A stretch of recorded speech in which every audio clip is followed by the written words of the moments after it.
Within seconds of the stabbing, the attacker was pulled to the ground. Security guards restrained him before police arrived. The suspect is 29. According to some witnesses, he'd worshipped at the mosque before but hadn't been seen here for several months. He was arrested on suspicion of attempted murder of the mosque's elderly muezzin, the man who calls others to prayer. The attack happened during the mid-afternoon prayer session. When you're in prayer, you're not looking at other people, you're looking down, So obviously when you heard the scuffle and the muezzin, he obviously yelled, screeched when he got attacked. The imam quickly ended the prayer and everyone just jumped. It was just, obviously it was 30 seconds of, mayhem or, because obviously no one knew what was happening from the back and the sides. But the ladies as well didn't know, so obviously it was a very distressing moment. The victim was stabbed several times. He's in his 70s. His injuries were not life-threatening. Inside the mosque, the search for evidence of the attack was expected to go on into the night. The London Central Mosque was built more than 40 years ago.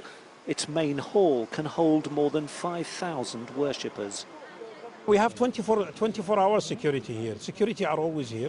And immediately the security took action inside the mosque. The motivation, we don't know about it. The identity of the person, we don't know. Some people said they saw him praying before, but I don't know who the man is. I saw him myself, I didn't know him.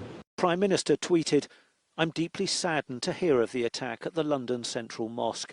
It's so awful that this should happen, especially in a place of worship. My thoughts are with the victim and all those affected." London's Mayor Sadiq Khan tweeted, "Every Londoner is entitled to feel safe in their place of worship, and I want to reassure London's communities that acts of violence in our afternoon. It's a very, very busy mosque. Hundreds of people would have been inside. That's what I'm being told.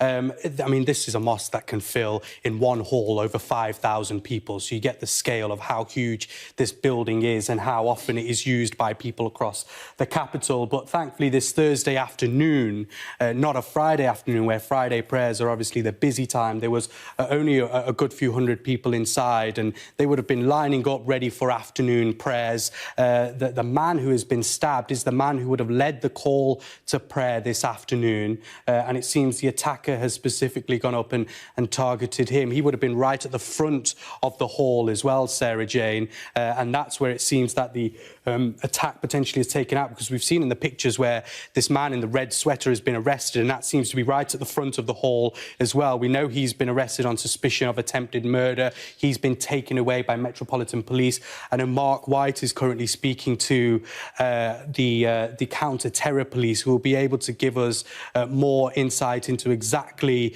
the motives of this attack and exactly what this attacker was trying to achieve. But I'm being told that the man who has been stabbed in his 70s, he currently has non-life-threatening injuries. He's currently in hospital. The blade that he was stabbed by apparently didn't go too deep in him, but there was a lot of blood in the area. And obviously this is an ongoing now situation where the investigative teams will be trying to establish the motives, exactly what's gone on at Regent's Park Mosque as well.